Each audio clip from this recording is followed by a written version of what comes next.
3, 2, 1, blast off.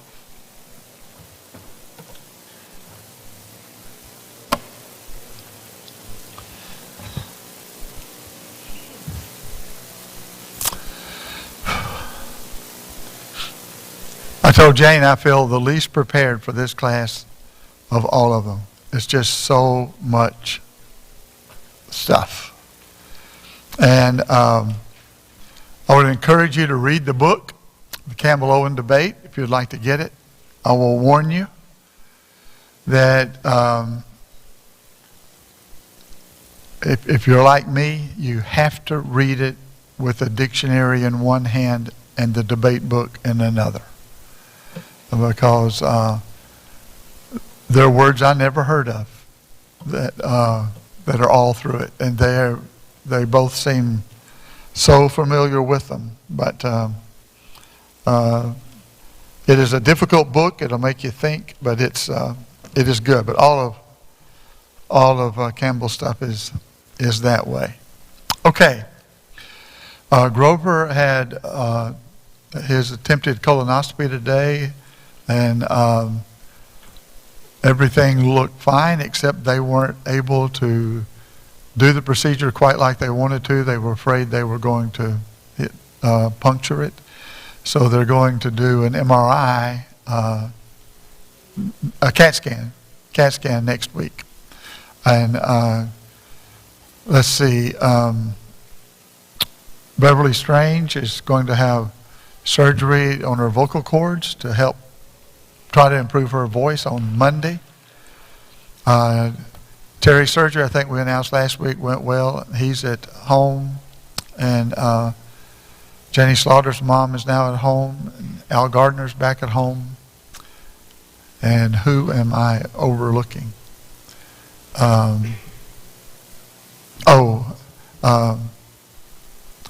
Angela Davis had her surgery yesterday, and everything went fine, and she got to come home today. Any others you know of? Want to mention? Okay, let's bow together. Father, we thank you so much for your word, and we ask you, Father, to help us to depend on that word. And to know, Father, that it is through that word that you speak to us through your Son. And Father, we're so grateful for all the blessings that you give to us in him. We ask you to be with us and help us and strengthen us to be the people you want us to be, and be with us in our night tonight and through the rest of our week. And we thank you for the beautiful weather we're enjoying and the early taste of spring that we're getting. We're just so grateful for all the seasons, and we're grateful for the new beginnings and the fresh new things that are coming up. In the name of Christ we pray. Amen. I've always called them buttercups. Jane calls them daffodils. We've got them all around our house. I don't know if y'all are seeing those yet or not, but that's always a nice thing to see. Going to start off with a little map, which y'all can't see at all, can you? Well, yeah, y'all can see that, can't you? All right, do you know where you are? You don't know where you are? This is Evansville, Indiana. This is the Ohio River heading on down. Ohio and Tennessee join right over near Paducah. And this is I-64, which is going to run over toward Memphis. And this is the Wabash River, and it's still got a few miles to go before it crosses the Mississippi.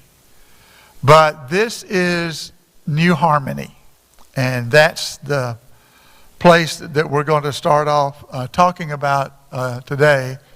That is New Harmony, Indiana, and that's going to become the introduction part to our lesson today. The man that Alexander Campbell is debating in this book is named Robert Owen. He came from Scotland. He was worker or maybe owner of a textile mill there in Scotland. and decided that he wanted to change some things. He has some philosophies that we're going to get into. He wanted to change some things for the working person where he owned the plant, and so he did. The first thing that he did was reduce their working hours to 10 hours a day. And then the second thing that he did after he did that was to give everybody a raise to where everybody was making a living that was worthy of the work that they were doing. And then he reduced their working hours to 8 hours a day, with the idea that he wanted individuals to have 8 hours that they worked, 8 hours of free time, and 8 hours of sleep. And that was his goal for the people that were in his plant. And this started off, and it became really popular. And the idea of what he did in that plant started to take hold and went with some other plants in Scotland. He decided, based on doing this very little with the principles that he was believing in and what he wanted to do, he decided, I'm going to do this in a community. I'm going to do this in a city. And he came and discovered that in the United States, there was a community that was one that he could purchase. And so for $200,000, he bought New Harmony, which wasn't very large at the time. But he bought New Harmony and sent out advertisements saying, we're going to start a new community. And this community is going to be one where everybody is going to be at peace. It's going to be a community where everybody is going to live in harmony. Thus the name New Harmony. It'll be a place where those who work will work to have money for themselves, but also to have to share with others. And everybody will be at peace with each other. And everybody will enjoy one another. And everyone will love one another in this community that we're going to build called New Harmony. He bought it January of 1825. It lasted 2 years.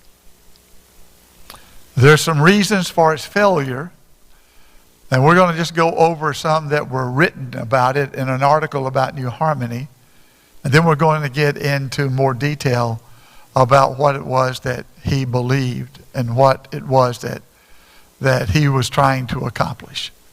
Some reasons for its failure. Owen actively attacked established religions. Not just some of them. All of them. It didn't matter what kind of religion it was. You needed to cease and desist. According to him, religion, doesn't matter what kind it was, no matter where it comes from, is the very cause for all of our division and disharmony and anger and hatred. And he attacked established religion, every kind of established religion. Didn't matter if you were Muslim or Jewish or whatever you might be. He thought that needed to stop. He held to the principles of the rationalist age of enlightenment. Now, I'm going to throw up some words. They're not going to be all as big as this one. But just in a very simple way, the rationalist, and it's a funny use of the word here, the rationalist in the age of enlightenment was, you cannot know anything except by your five senses. The only knowledge you can have, the only way you can know anything is by hearing it, seeing it, smelling it, tasting it, or feeling it. And if you can't do that, you can't know it. And so he held really strong to this idea. And he consistently appealed to the upper class for donations. He expected those that did work and earned money to share with those that weren't working, and to share with them, and so that everybody could be on the same footing and on the same basis. He also banned the owning of private property. Everything in New Harmony was communal. Everything belonged to the community. One of the descriptions of the failure was written by someone who said that it became disgusting because every bit of the food that you ate, you had to go to the general store in order to pick it up. And if you were contributing to the general store, you got a credit.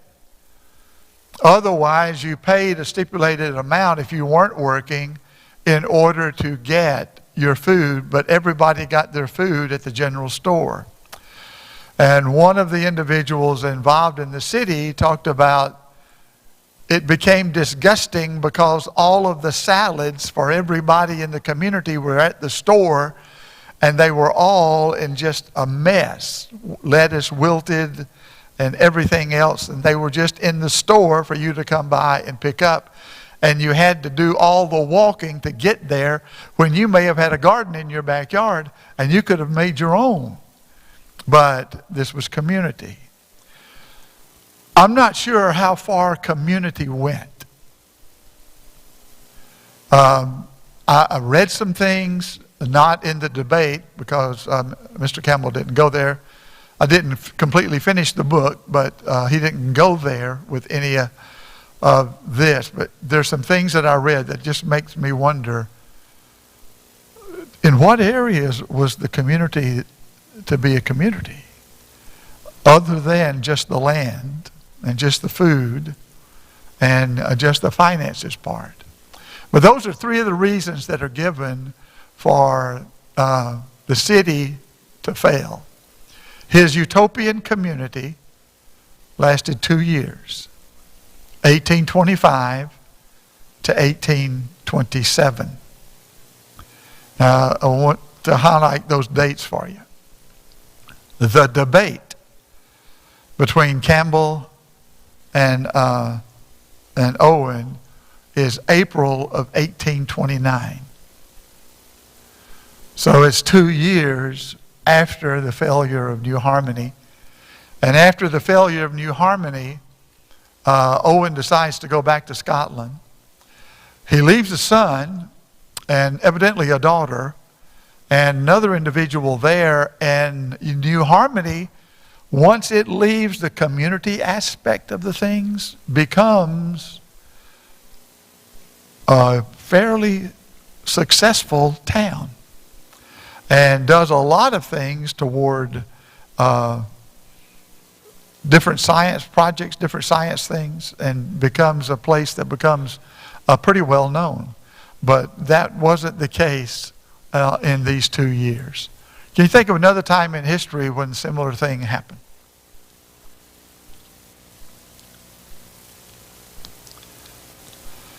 When the Pilgrims came. When the Pilgrims came, they wanted all the property to belong to everybody. They wanted everybody to work together to create a community and everything, and that didn't take them long to realize that fewer and fewer people were working because the ones that were working had to share with the ones that weren't working. And that created some tensions and some animosities. And so the Pilgrims finally decided, okay, rather than all the land belonging to the community, then we're going to divide the land up among all of those that are here. And you can do with your land what you want to. You can raise your own crops enough to feed your family. You can raise more and sell what you have left. You can do all of that, but your land is yours. It's not for anybody else, and you can do with it what you want. When they did that, then the community began to thrive. And everybody realized, if I want to eat, I need to work. If I'm going to eat, I need to get busy. And it was very interesting. New Harmony had kind of pretty much the same situation, but there are a lot of years between New Harmony and the Pilgrims, and this was here. Alexander Campbell and the Robert Owens debate took place in April of 1829. It lasted 8 days. They debated all day long, except on Sunday. They did not meet on Sunday. It lasted for 8 days. There were over 1,200 in attendance at each session. It became an extraordinary debate, written about and talked about in a lot of different places, to the point that Mr. Campbell, after this debate, became very well known, wrote a lot and talked a great deal about some of the things that Mr. Owen held to, in particular one of them being socialism. And he talked a great deal about those things. And I believe, y'all familiar with your history books of one of the statesmen of the day being a man named Henry Clay. And Henry Clay, I know, moderated a couple of the debates for Mr. Campbell, and I believe he was one of the moderators in this debate. In the debate book, that's not particularly mentioned. The moderators do a lot of talking, especially at the beginning, because Mr. Owen doesn't want to debate. He just wants to say, here's what my principles are, and the way he didn't try to prove them, he just said, if you'll just listen to me and you try them, you'll see that they work. And he didn't really engage in a debate, which was very frustrating to Mr. Campbell. But Mr. Owen only tried to describe what he believed for about the first 12 times he talked. And at the end of that, he turned all of the time over to Mr. Campbell to say whatever he wanted to say. And he spoke the rest of the time and all the time that was allowed, and the people were just there. And I was telling Ron just a few moments ago, he was saying, well, who won the debate? And at the end of the debate, Mr. Campbell asked the question of those that were there in attendance at that last meeting, those of you who believe and understand that there's a God in heaven that we must listen to, would you stand? And everybody in the audience stood except for 3 people. And those 3 were individuals that were sympathetic toward Mr. Owen. The thing that comes out over and over and over again from both of them, and from the moderators, and from those that write about the debate, they've never seen 2 individuals be so respectful and so congenial of each other throughout the entire debate. And they talked straightforward, they talked the truth, but there were no personal attacks. There was none of those things that went on during this debate. Okay. I'm going to give you a brief summary of his beliefs. And there are 12 of them that he outlines in his first speech, which really frustrated Mr. Campbell. That's when he got up and said, there's not a proposition here. In debating, we present a proposition that you prove to be true, and I will try to negate that proposition and show why it's not true. There's no proposition here. There are just statements about what you think everybody ought to be doing and everybody ought to be believing, but there is no proof whatsoever for why they should be doing it. And he said to the moderators, I don't know that we need to continue if this is what we're going to do. And the moderators talked pretty straightforward to Mr. Owen and said, you're going to have to do this. Well, he gave his next speech and he didn't do it. So when they came back the next day, the moderators got up and they outlined 4 or 5 things and said, this is what you stated in the newspaper article that brought about this debate. And so these are the things you must hold yourself to and present proof on in a propositional form. Well, he does that, and he begins to enumerate these things, although he doesn't really give proof of them. And that continues to be a frustration throughout with regard to the debate. But here are the things, and I'm going to try to explain them to you a little bit. And I'll tell you, this is going to get weird. But I will also tell you, but you may already be used to the weirdness.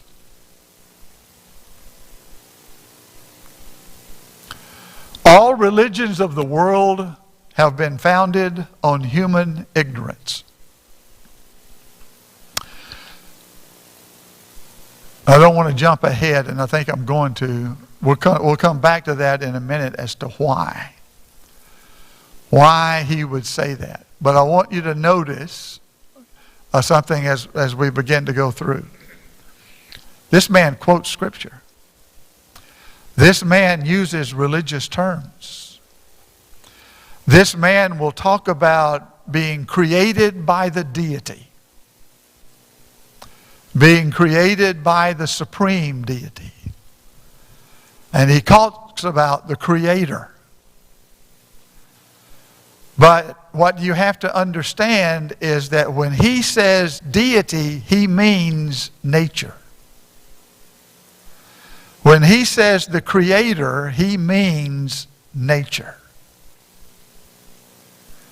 And that's something that I want you to keep in mind as we go through. All religions of the world, doesn't matter what they are, have been founded on human ignorance. Why does he say that? Let's go to the next one. Those religions are directly opposed to the never-changing laws of our nature. Our nature is such, it's never changing, and yet religion is trying to change us. And they are ever in opposition to the never-changing laws of our nature. They have been and are the real sources of vice, disunion, and misery of every description.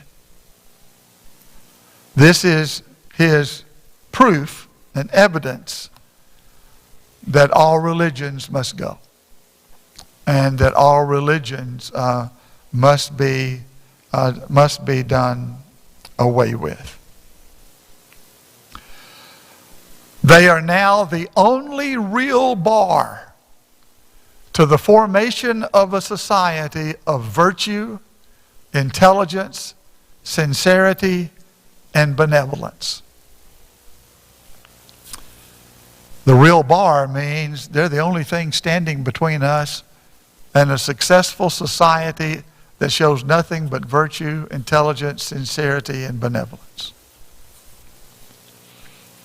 You know what Mr. Campbell's reaction was to those? What he tried to get him to do was define what you mean by religion. He said, because with what you're saying right here, I would probably be in complete agreement with every religion but one.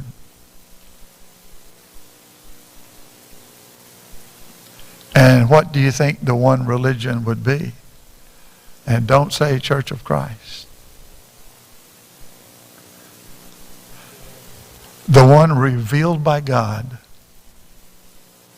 The one that holds to God's revelation of himself.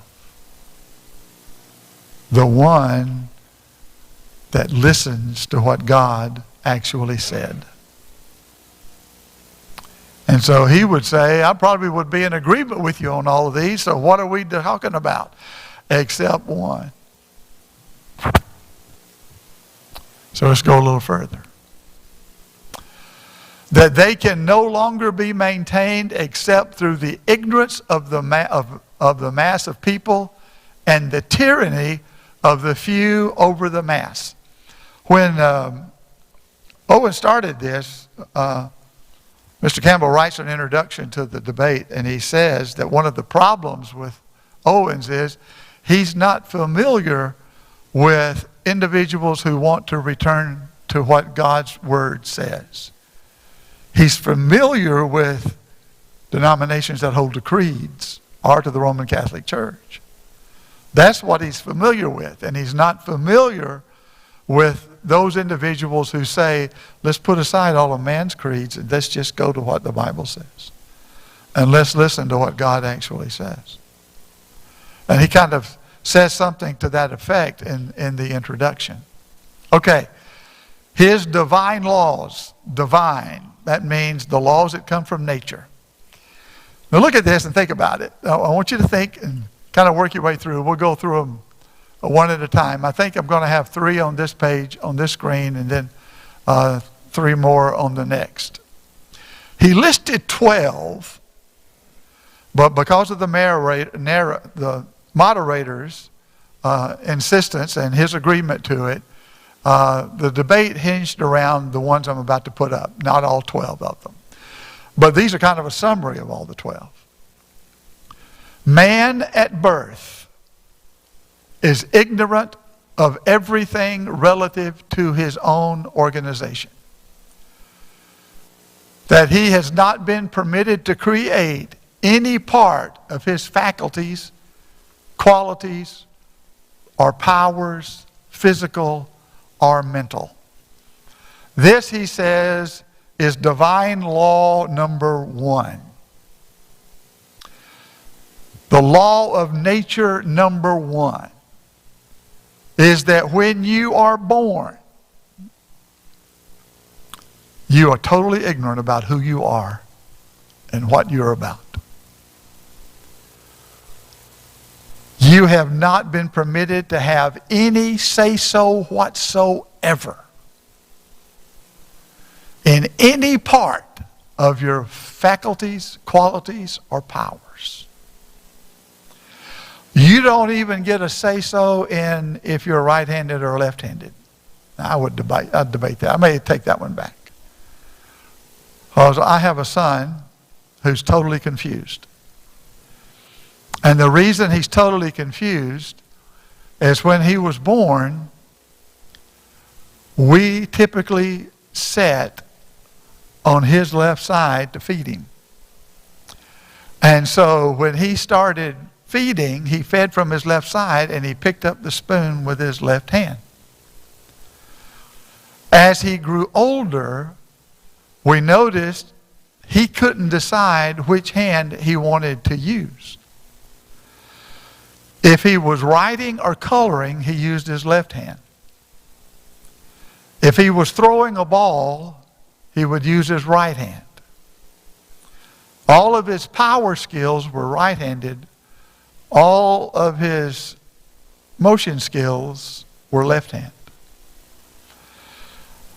I loved playing him in racquetball because sometimes you hit hard, sometimes you hit finesse, and he didn't know which way to hold the racket. And I say I love that. He didn't like playing racquetball. We didn't play a whole lot. But that's sort of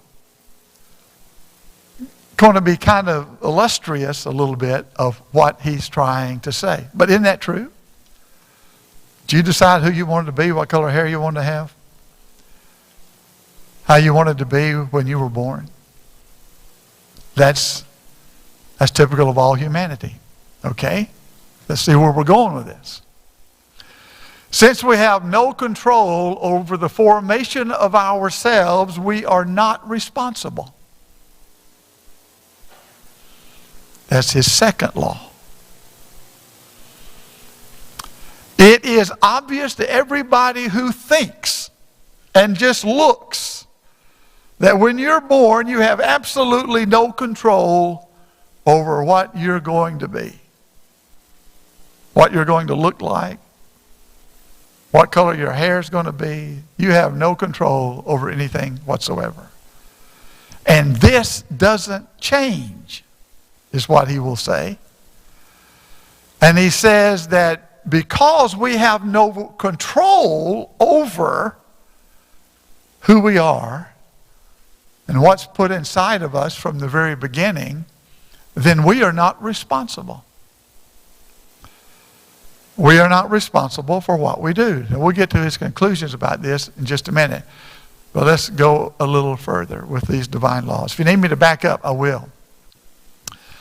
Each individual is placed at birth within the influence of circumstances which operate irresistibly upon his peculiar organization, and these circumstances stamp their own general character on the infant. You want to scratch your head? You want to back up? You want to take a nap? You want to come back to it after you've got your head cleared? Here's basically what he means, and he's going to show that in just a second when we look at the next one. You're born. You have no control over you, what you're going to look like, what color your eyes are going to be, or you don't have any control whatsoever over anything about you when you're born. But then you're born and you're put in a family. You're given a mom and a dad. And you may be given brothers and sisters, or you may be the first one. And you, by your mom and dad, have a force operating on you as to what they say is right and what they say is wrong, what you are to do and what you are not to do. And because this is the case with you, not just at birth, but in the situation you're put in, as you begin to grow, you're going to have all of these irresistible forces around you, your parents, your teachers, and others that are going to implant in you things that you're never going to get rid of. Therefore, you're not responsible. You're not responsible for anything. Now he goes further with this, and he says, this is the reason why if we learn God's, when he says God, not God, if we learn our Creator, nature's laws, then we cannot help but be more patient with other people. Because we will realize they are like they are because those are the irresistible forces that were placed in them. And I am what I am because those are the irresistible forces that were placed inside of me. And they are no more responsible for being who they are than I'm responsible for being who I am. So therefore, we just need to learn to accept one another and love one another because we are what nature has made us to be. Y'all having some problems with this yet? If you're being convinced by him, just hold on. Each individual is liable to imbibe false and injurious notions or their opposite and retain them with great tenacity. Because you're going to be bombarded by all these things from those that are around you and the environment that you're in. You're going to be bombarded by all of these things. And some of those things are going to create in you things that others would think are wrong. And they're going to create in you things that others are going to consider harmful and causing injury, as well as things that would be good and right. Those things are all going to be there. And when those things are embedded in you, you will hold on to them with great tenacity.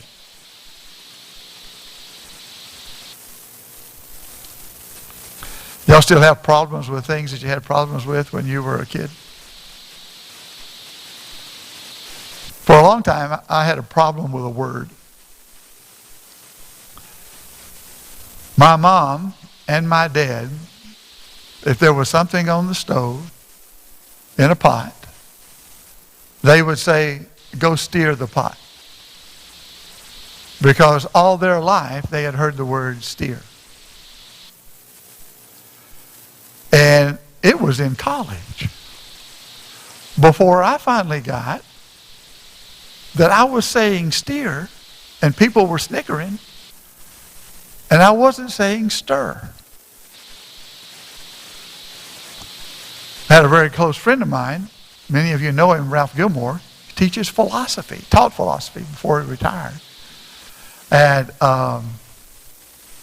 Freed-Hardeman University. I was listening to Ralph in a open forum one time at Freed-Hardeman when I was at the Freed-Hardeman lectures. And let me get the thing right. Let me just think a minute.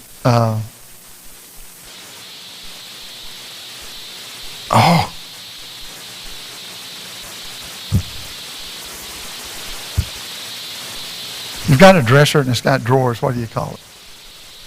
Huh? Yes.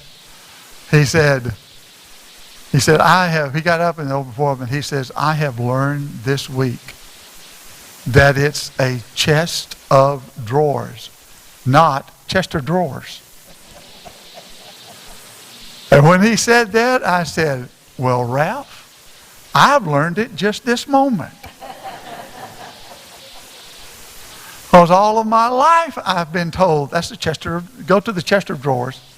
They didn't say, go to the Chester drawers and get those, whatever I want out. Chester drawers, that's what they were. Anybody else like that? And you hold on to what you've heard with great tenacity. But do you know just what happened that disproves everything he's just said? Well, just hold on to it and think about it. We'll come back in just a second. Each individual is created so that he must believe according to the strongest impressions made on his feelings and faculties. Every one of us are created to the point that we must do what we have always been taught that we must do.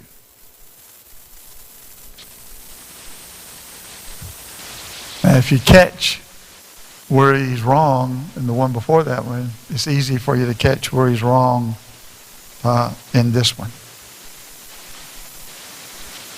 I want you to look at Mr. Campbell's summaries and thinking about everything that's here so far. Any questions about this so far?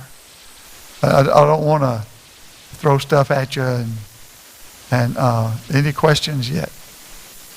Well, y'all are either doing great or you're having a very good nap. One of the two. Campbell's response. Mr. Campbell summarized everything he says in this debate in one sentence. And that one sentence is this.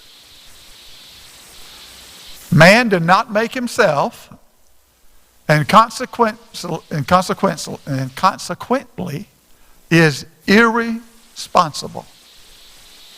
That is, all religions must be false. Man didn't make himself. Because he didn't make himself, he can't be responsible for anything that he does. And if he can't be responsible for anything that he does, then why in the world are we trying to teach people to change? All religions are false. Now you got to keep in mind what we talked about last week. And this was when Mr. Campbell and Mr. Owen met at Mr. Campbell's farm before the debate started. And that was when they were walking in the field and Mr. Owen said to Mr. Campbell, Mr. Campbell, I have an advantage over you Christians. Mr. Campbell said, how so?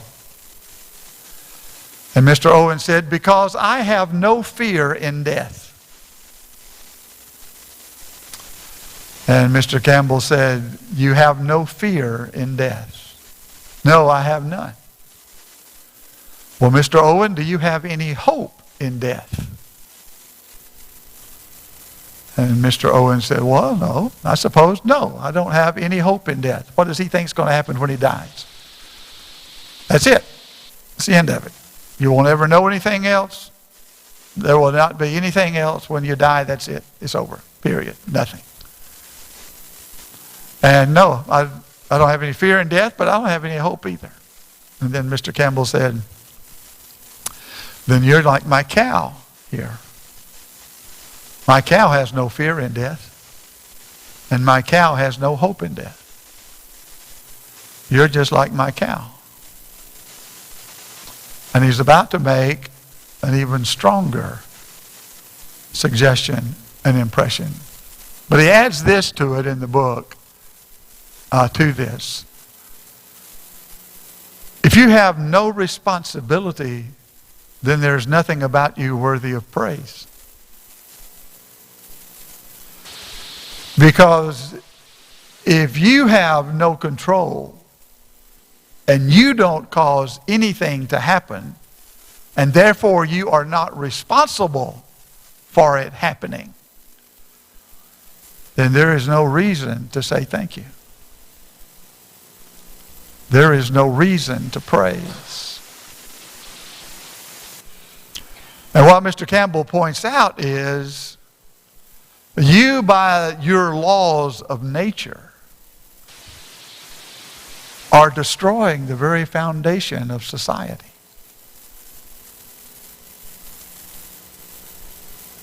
You're destroying the very foundation of what society is built upon. And he's going to show it in a little better way as we go through. According to what you're saying, Mr. Owen, no man can be responsible for anything bad or good any more than a stone. Nobody can be responsible for anything any more than a stone that's in the road. And that's really where he's coming from, because he's wanting all the laws that apply to humanity to apply from nature. And he wants us to be just like this. Let me bring you to a more modern one that says exactly the same thing Mr. Campbell said here. And I've mentioned this before. Tom Warren, one of my teachers at Freed Hardeman, was telling us this story. I think he had been on a trip, and I think he was telling it to us shortly after it happened. It may not. It may have happened sometime earlier. But he was on a trip, and you have to keep in mind, Dr. Warren was a doctor of psychology, and he was the head of the psychology department, and actually also the head of the Bible department when I was there. And he taught us in psychology. He gets on a plane, and a lady sits down beside him, and they have greetings, and they get to talking, and come to find out, she is a professor of psychology at a university. And he lets her know he's also a professor of psychology at Freed Hardeman College. It wasn't a university at the time, but it was a college. And so they get to talking. She reveals to him that she's on her way to deliver a speech. And it's a speech with regard to the adoption of children. And she's looking forward to getting there and delivering her speech and try to encourage these individuals that are in the process of adopting children. And he listened to her, intrigued by what she was saying. And he finally, just before the plane came in for a landing, he said, "Do you mind if I ask you a question?" And she said, "No, go ahead." And he said, "Is it true or is it not true that you are a materialist?" By a materialist, he meant the same thing that Stone's talking about, not Stone, Owen. The same thing that Owen is talking about with regard to naturalism. That we are all matter, and that's all we are. There's no soul in us. There's no spirit in us. There is no God. Everything is matter, and that's all that there is. So she's a materialist. And that word has different definitions, different meanings. And she said, yes. And he said, so am I to understand that in your understanding of things, you and I are no different from a rock? That a rock is made out of matter, and you and I are made out of matter. And in essence, there is absolutely no difference between you and a rock. And she says, that's exactly right. We are all matter, and that's all that we are. And there's no difference between you and I and a rock in the field. And he said, well, then I'm very intrigued. And I'm wondering, with regard to the children that you're about to go and speak to people who are going to adopt them about, why would you feed the child and step on the cockroach? Why wouldn't you instead feed the cockroach and step on the child?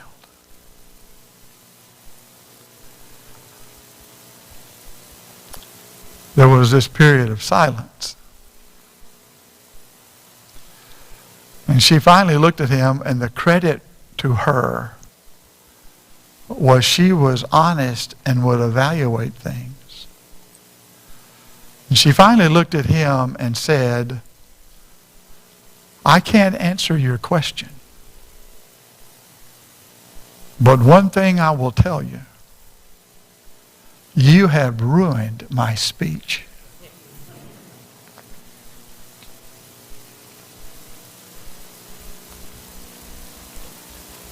Campbell saw that. And he hits at it pretty hard. He says this, while Mr. Owing is trying to rid us of bad feelings, which is what he's trying to do. He's trying to get us to feel good about everybody and love everybody.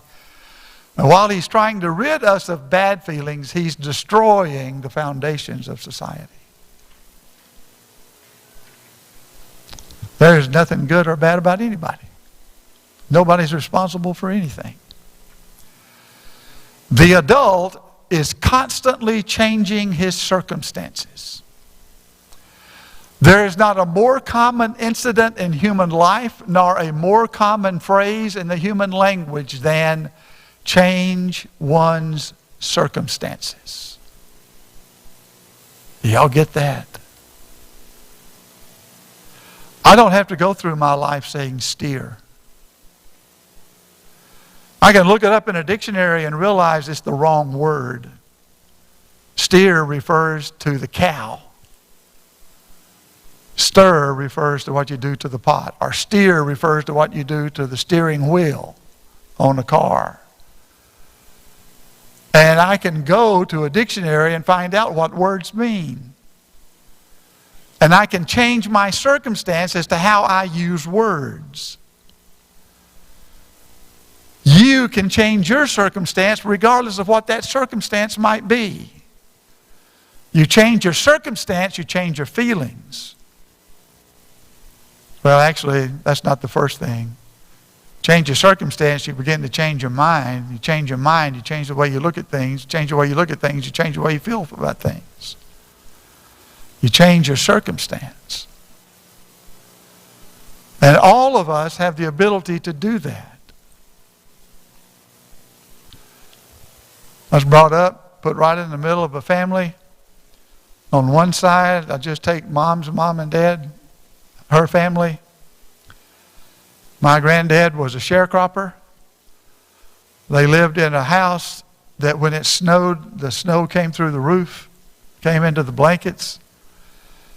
They lived in a house where the only heat inside of the house was a coal-burning stove in one room, and Grandpa and Grandma got that room. and nobody else did. And if you had to go to the potty and you didn't want to use the can that was under the bed, then you had a walk of about 150 yards to the outhouse. And no matter how cold it might be. And they lived in this house all of their life, being sharecroppers for a doctor that was in Coleman.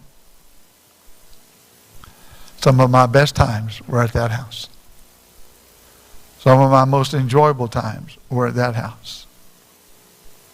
I learned very early on from the strong, tremendous influence my grandfather had and my uncle had. You still did not want to listen to everything they said.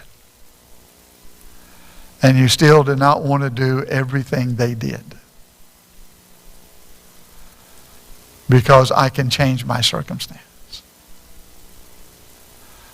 I can see and understand what my parents and what God would have me to do. And I can change. And not be overwhelmed by them. When we develop reason, we develop responsibility. My niece took her newborn baby to see our family physician, who was our pediatrician. He's the one that got me, Larry and Gary and Keith, all of us up into high school. And he actually saw me for the last time when I was in college. And he finally said, you might need to see somebody other than a pediatrician. But I was with him all through those times. And my niece, Gary's daughter, had Gary's first grandchild. And she went to see Dr. Pitt. She went in to see Dr. Pitt carrying her 3-month-old for his 3-month checkup. And while she was in there, she looked at Dr. Pitt and said, Dr. Pitt, how old does he need to be when I start teaching him the word no? And Dr. Pitt whipped off his glasses. He looked at her and he said, you mean you haven't already? Changed circumstances. It's part of helping them to understand there's circumstances that need to be changed. The basis of all obligation or responsibility, Alexander Campbell said, I consider to be dependence. A being independent of any other has no rule to obey, but that which his own reason or will prescribes. You see that? The basis of all obligation or responsibility I hold to be dependence. A man depends absolutely upon his Creator for everything. It is necessary that he should in all points submit to his will. Do you see how much that is? Do you know that you can't take the next breath without God's air mixed just exactly right with what we need to go into our lungs and go through our blood system to give us life? And if we can't breathe his air, we don't live. We don't live if he doesn't create for us an atmosphere that we're dependent upon. In the air we breathe, the water that we drink, the food that we eat, the temperature, the body that we have, and the way it functions, the way the heart beats and the blood flows, and the way the brain functions and warns us, and all of the, we are absolutely and totally dependent upon God in everything. Therefore, because we are dependent upon him, It is absolutely necessary that in all points we submit to his will. Where are you going when you die? Well, that depends on what I've done with him. I had a conversation today. I don't think they'd mind sharing it. It was a good conversation, but there was a point that occurred to me in the conversation, and I thought I'd want to share tonight. Sometimes you hear people say, "Oh, I love God." I want you to think about some individuals who would say that, "Oh, I love God," and put that in connection with a love for a husband or a wife. What would happen in a marriage if some individual's love of God was exactly the same in the love for their spouse? What if I declared my love for my spouse, but I never listened to her? I never paid any attention to her. I never did what I knew she wanted. I always did what I wanted, even though I knew it was something she didn't want me to do and had very strong reasons for me not to do it. What kind of love would it be where I said, "Yes, I love you," but I never listened to, nor cared about anything she said? I dare say there's none of us that would call that love. And you remember Jesus saying, "If you love me, you will keep my commandments."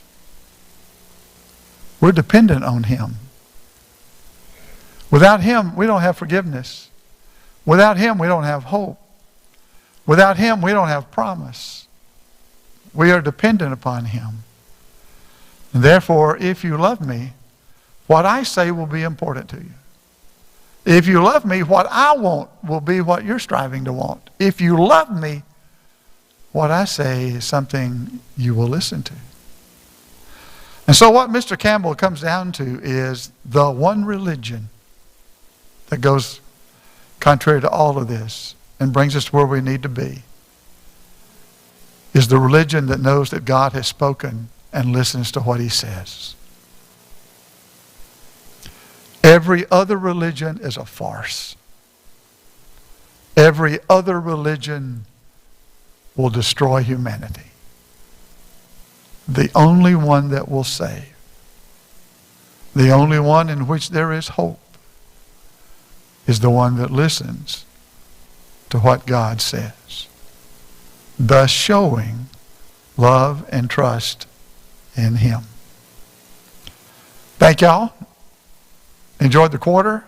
I'm sorry, but you are with me again next quarter. But we won't be talking about this. We're going to be talking about Matthew, Mark, Luke, and John. And Lord willing, we'll see you next Wednesday.